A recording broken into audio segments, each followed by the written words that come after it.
আসসালামু আলাইকুম ওয়া রাহমাতুল্লাহ। ওয়ালাইকুম আসসালাম ওয়া রাহমাতুল্লাহি ওয়া বারাকাতুহু। জি বলেন।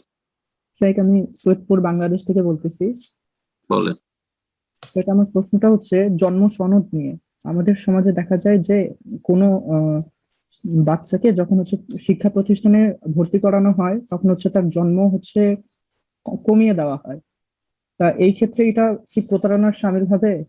আর এখন যেহেতু আমার বিগত কয়েক বছর থেকে দিনের জ্ঞান আসছে, তো আমি এখন চাচ্ছি যে আমার জন্ম সনদ ঠিক করতে, কিন্তু এখন যদি ঠিক করি তাহলে আমার সার্টিফিকেটের সাথে হচ্ছে অমিল হবে।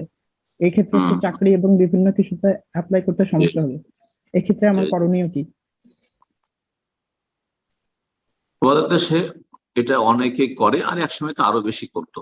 কারণ ছোটকালে আহ, এসব জরুরি ছিল না, জন্ম নিবন্ধন জরুরি ছিল না, যার ফলে বড় হয়ে মাদ্রাসায় গেল, স্কুলে গেল, হ্যাঁ জন্ম তারিখ কত একটা লিখিয়ে দিল, আনুমানিক 2-4 বছর কম করে লিখাইতো, যাতে করে চাকরিটা বেশি দিন করতে পারে, আর বয়সটা অল্প দেখায়, ইত্যাদি ইত্যাদি এসব করে থাকতো এক সময়। এখন এটা কমে গেছে, কারণ জন্ম নিবন্ধন হচ্ছে।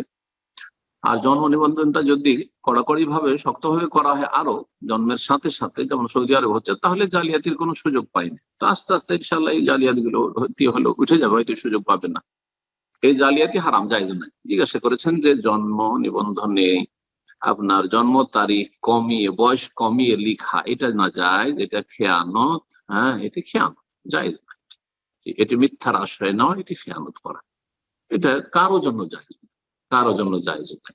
জি, ছেলেদের জন্য জায়েজ না, মেয়েদের জন্য জায়েজ নাই। মাদ্রাসায় পড়ালো জায়েজ নাই, আর স্কুল কলেজে পড়ালো জায়েজ নাই।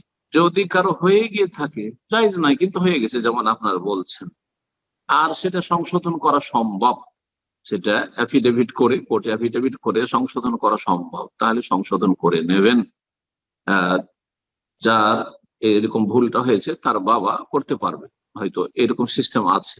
কিন্তু অনেক সময় সার্টিফিকেট পেয়ে গেছেন, বড় হয়ে গেছেন, সার্টিফিকেট হয়ে গেছে, মাধ্যমিক উচ্চ মাধ্যমিক হয়ে গেছে, ইউনিভার্সিটি সার্টিফিকেট হয়েছে, তখন বেশি জটিলতা। পাসপোর্ট হয়ে গেছে, মেলা ঝামেলা তখন।